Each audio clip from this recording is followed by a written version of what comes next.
Oi galera, tudo bem? Aqui é a professora Larissa. Na aula 6 de hoje nós vamos falar sobre a regra de Cramer.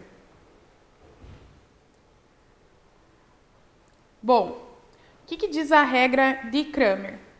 Pessoal, dado um sistema linear com m equações e n incógnitas e a sua matriz incompleta, nós podemos aplicar a regra de Cramer para determinar a solução de um sistema, desde que o determinante, que a gente já vai ver, principal desse sistema for diferente de zero. Então, o determinante de A, que é a matriz incompleta, nós podemos calculá-lo e isso tem que ser diferente de zero.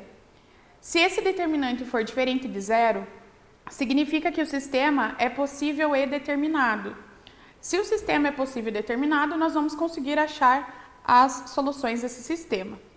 Então, nós temos aqui, forma geral, xi, em que xi representa as n incógnitas do nosso sistema, vai ser igual a determinante de AI, já vou explicar para vocês o que seria esse AI, sobre determinante de A, lembrando que A é a matriz incompleta desse sistema. Então, para I igual a 1, 2, n, ou seja, nós podemos ter um sistema com n equações e n incógnitas. Gente, nós temos que AI é a matriz que nós obtemos, tá? Substituindo a iésima coluna pela coluna dos termos independentes do sistema linear. Por exemplo, se eu quero calcular o determinante em relação à incógnita x, na coluna onde tem o x, eu troco os valores dele pelos valores do termo independente. Lembrando que termo independente são os valores em que eu não tenho a incógnita junto, são os valores do segundo membro da minha igualdade. Outra observação, vou repetir. Nós podemos aplicar a regra de Cramer, tá? Para achar a solução de um sistema, se o determinante principal, que é aquele que nós obtemos através da matriz incompleta do sistema, for diferente de zero. Se isso for igual a zero, a gente não pode aplicar a regra aqui. Exemplo. Eu tenho um sistema com 3 equações e 3 incógnitas. Nesse caso, a gente também pode aplicar a regra de Cramer quando a matriz obtida desse sistema for uma matriz quadrada. Se a matriz não for quadrada, a gente tem que usar um outro método que nós vamos ver nas próximas aulas, tá? Agora, se a matriz for quadrada, o que a gente vai fazer? Vai aplicar a Cramer. Primeira coisa que você tem que fazer é calcular a sua matriz incompleta. Então, como que eu vou calcular essa matriz incompleta? Quando eu digo calcular a matriz incompleta, eu estou dizendo que nós devemos formar a matriz incompleta e calcular o determinante dela. Para obter essa matriz, eu vou pegar apenas os coeficientes aqui do meu sistema. Então, são os valores que multiplicam x, y e z. Nós podemos chamar o cálculo desse determinante de delta, pessoal. Então, eu tenho que delta vai ser o determinante principal da minha matriz incompleta. Então, delta vai ser igual.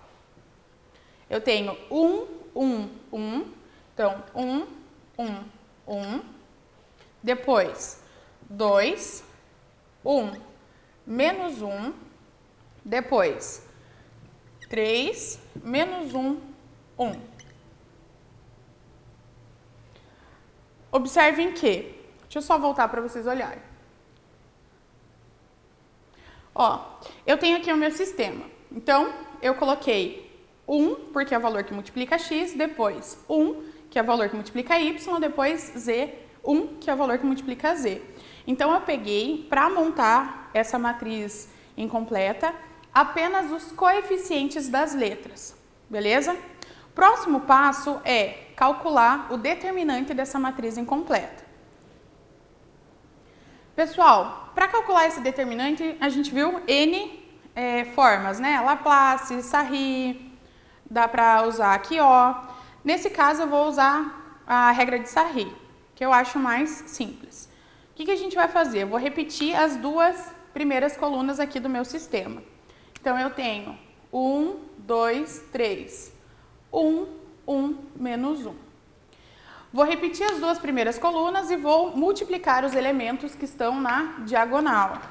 Então, nesse caso, em relação à diagonal principal, eu vou ter que delta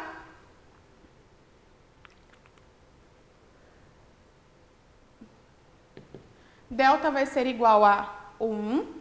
Agora, vou multiplicar 1 por menos 1, que dá menos 1, vezes 3, que dá menos 3, e 2 vezes menos 1, que dá menos 2. Beleza? Então, multipliquei os elementos que estão na minha diagonal principal. Eu vou fazer o mesmo esquema, só que agora em relação à diagonal secundária. Então, multiplicando. Nós vamos ter aqui 3, porém, em relação à diagonal secundária, eu troco o sinal, então fica menos 3. Agora, multiplicando aqui, menos 1 por menos 1, pela regra de sinal, vai ficar mais 1, porém, eu troco o sinal, então volta a ser menos 1. Agora, vou multiplicar aqui 2 por 1. Dá 2, porém, eu troco o sinal, fica menos 2. Nesse caso, gente, mais 1 com menos 1 faço o quê? Corto porque dá 0. Se a gente somar, pessoal, nós vamos ter menos 6 com menos 4, que dá menos 10. Esse é o determinante principal, é o determinante que a gente obtém da matriz incompleta. Então, vou guardar essa informação de que ele é menos 10. Lembrando que eu estou chamando esse determinante de delta. Agora, para calcular o determinante em relação à incógnita x, nós vamos trocar o termo independente pelos valores que correspondem à coluna do x. Então, já vou mostrar para vocês.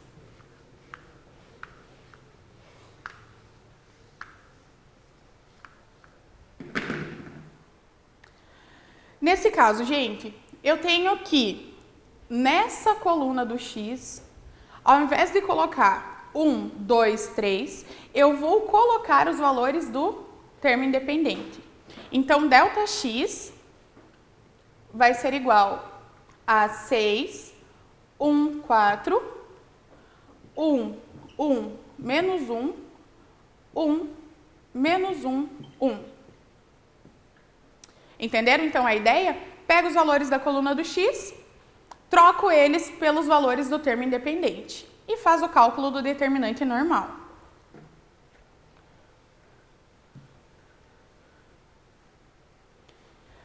Nesse caso, gente, eu vou usar a regra de Sarria novamente porque eu acho ela mais prática. Se você prefere calcular determinante utilizando um outro método, não tem problema nenhum.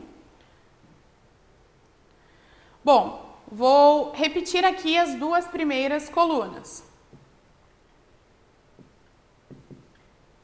Multiplico em relação à diagonal principal. Então, nesse caso, delta x, determinante em relação à incógnita x, vai ser igual a 6, menos 4, porque menos 1 vezes 4 vai ficar negativo, e menos 1. Então, 6 menos 4, menos 1. Agora, vou fazer esse produto em relação à incógnita y. Não incógnita y, diagonal secundária. Já estou pensando em como calcular dy. Multiplicando. Gente, seria mais 4, porém vai ficar menos. Então, sempre troca o sinal ali, tá? Se você fez o produto da diagonal secundária e esse produto ficou positivo, troca o sinal, fica negativo. Nesse caso, nós teríamos mais 6, porém eu troco o sinal ali, menos 1 vezes menos 1 fica mais 1. Mais 1 vezes 6 fica 6. Como é diagonal secundária, eu troco o sinal, vai ficar menos.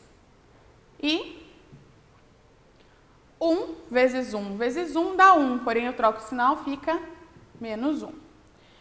Nesse caso, gente, 6 com menos 6 faz o quê? Corta. Corta porque dá 0.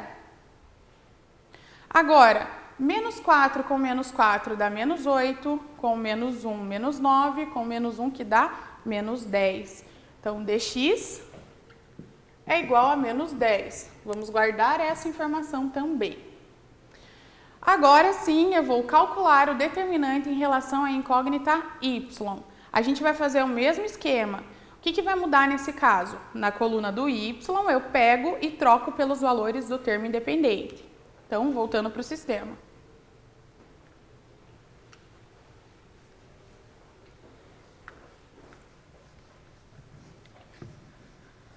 Bom, eu vou pegar esses elementos aqui da minha segunda coluna e vou trocar pelos elementos aqui dos correspondentes aos termos independentes. Então, vai ficar uma observação, pessoal. Vocês percebem que eu estou trocando a coluna do y para calcular o dy, o delta y aqui. Só que os outros elementos aqui das outras colunas eu não altero, é só da coluna do y que eu estou fazendo essa troca, porque eu quero calcular o meu delta y. Então, 1, 2, 3, agora 6, 1, 4, 1, menos 1, 1. Beleza? Vou aplicar novamente a regra de Sarri. Vou repetir, então, as duas primeiras colunas. Então, fica 1, 2, 3, 6, 1, 4. Beleza? Vou multiplicar. Multiplicando, pessoal, vai ficar delta y igual a 1. Agora, nesse caso, 6 vezes menos 1 vezes 3 ficaria menos 18. Não troco o sinal aqui, porque eu estou multiplicando em relação à minha diagonal secundária. Nesse caso, 2 vezes 4, 8. Então, mais 8. Agora sim, em relação à diagonal secundária, eu vou trocar o sinal. Então, nós vamos ter menos 3, porque eu tenho 1 vezes 1 vezes 1. Nesse caso aqui, gente, ficaria menos 4, porém eu troco o meu sinal e fica mais 4. E, nesse caso, 6 vezes 2, 12. Porém, eu troco o sinal, fica menos 12. Bom, quando eu faço aqui menos 12 com menos 18, eu tenho menos 30. Menos 30, pessoal, é menos 30 somados aqui com 12 e com 1 e menos 3. Então, menos 18 com 8 dá menos 10. Nesse caso, menos 10 somado com menos 12 dá menos 22. Só que 4 com menos 3 somado com 1 dá 20. Então, delta y é menos 20. Beleza? Só somei aqui os negativos, tá? 8 com 12 dava para cortar, então ficaria menos 21 com 1, que dá 20. Existem várias formas aqui que a gente pode somar, né? Anular os negativos, negativo com positivo quando possível, somar os negativos, depois somar os positivos, fazer a subtração ali. Então, tem N formas da gente calcular. Se a gente quisesse, daria para parar aqui e já calcular o valor da incógnita x e o valor da incógnita y e trocar no sistema para encontrar o z. Então, essa é uma das opções. Vou calcular o dx, vou calcular o dy e para não precisar calcular o dz, tá? Eu vou achar o valor do x, achar o valor de y e trocar no sistema. Então, vamos voltar para o nosso sistema.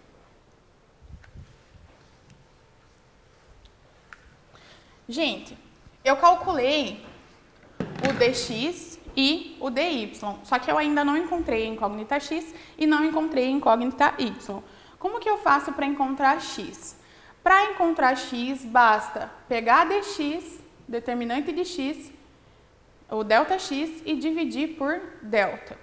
Nesse caso, a gente encontrou que delta x é menos 10 e que delta também é menos 10. Quando a gente divide, dá 1. Então, a incógnita x é igual a 1. Eu vou fazer a mesma coisa para a incógnita y, tá? Então, nós vamos ter que y é igual a delta y sobre delta. Nesse caso, gente, delta y é menos 20. Menos 20 sobre menos 10 dá 2. Eu poderia fazer todo esse esquema para encontrar a incógnita z. Porém, pessoal, não é necessário. Basta trocar os dois valores de x e y no sistema que eu encontro o z. Então, só reforçando. Fiz o cálculo do determinante principal, que eu estou chamando de delta. Fiz o cálculo de delta x, que é o determinante em relação à incógnita x. Fiz o determinante em relação à incógnita y. Como que eu acho o x? Pego delta x e divido por delta, que é o determinante principal. Mesma coisa para encontrar o y. Pego delta y e divido por delta. Como eu encontrei dois valores, eu vou trocar em qualquer uma das equações do sistema para achar o z. Acho que está mais fácil na primeira. Então, vai ficar 1 mais 2 mais z igual a 6. Nós temos aqui 3, passando para o outro lado, z é 3.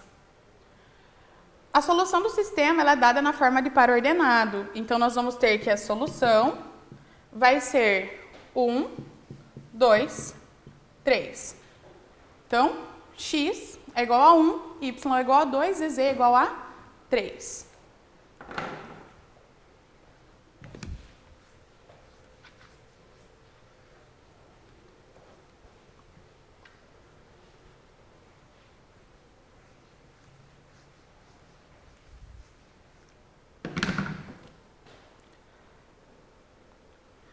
Bom, pessoal, como atividades de casa, eu quero que vocês façam praticando exercícios 4 e 6 da página 249, desenvolvendo habilidades, exercícios 7 e 9 da página 250.